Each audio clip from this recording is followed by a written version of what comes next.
চলুন জেনে নিই ৩০ বছর অতিক্রম হওয়ার পর আমাদের কি কি খাবারের প্রতি মনোযোগী হওয়া উচিত। প্রোটিন সমৃদ্ধ খাবার যেমন মাছ, মাংস, ডিম এগুলো আমাদের খাদ্য তালিকায় নিয়মিত রাখা উচিত। এ সমস্ত খাবার আমাদের পেশি ও হাড় সুস্থ রাখে। প্রতিদিন নিয়মিত পরিমাণে সূর্যের আলোর সংস্পর্শে থাকা এবং সেই সাথে দুধ, দই এবং পনির জাতীয় খাবার গ্রহণ করা। এতে প্রচুর পরিমাণে ক্যালসিয়াম ও ভিটামিন ডি থাকে, যা আমাদের হাড় শক্ত রাখতে সাহায্য করে। স্যালমন মাছ, আখরোট, চিয়া সিড জাতীয় খাবার নিয়মিত বিরতিতে গ্রহণ করা উচিত।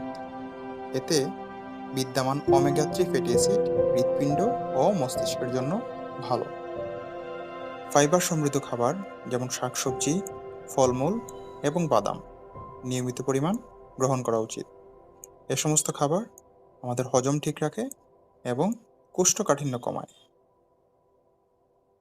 বেরি, গ্রিন টি এবং টমেটো শরীরের জন্য অ্যান্টিঅক্সিডেন্ট হিসেবে কাজ করে। এতে করে কোষের ক্ষয়রোধ হয় এবং বার্ধক্যে ধীর গতি আসে।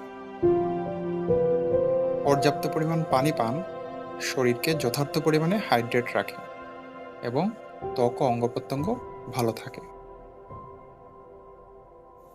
বিভিন্ন ধরনের প্রক্রিয়াজাত খাবার এবং চিনি জাতীয় খাবার আমাদের শরীরের জন্য ক্ষতিকর, তাই এসব খাবার যথাসম্ভব কম খাওয়ার চেষ্টা করা। খাদ্যাভ্যাসের সামান্যতম পরিবর্তন আমাদেরকে দিতে পারে একটি সুস্থ এবং শক্তিশালী জীবন। আজ এই পর্যন্তই। দেখা হবে পরবর্তী ভিডিওতে।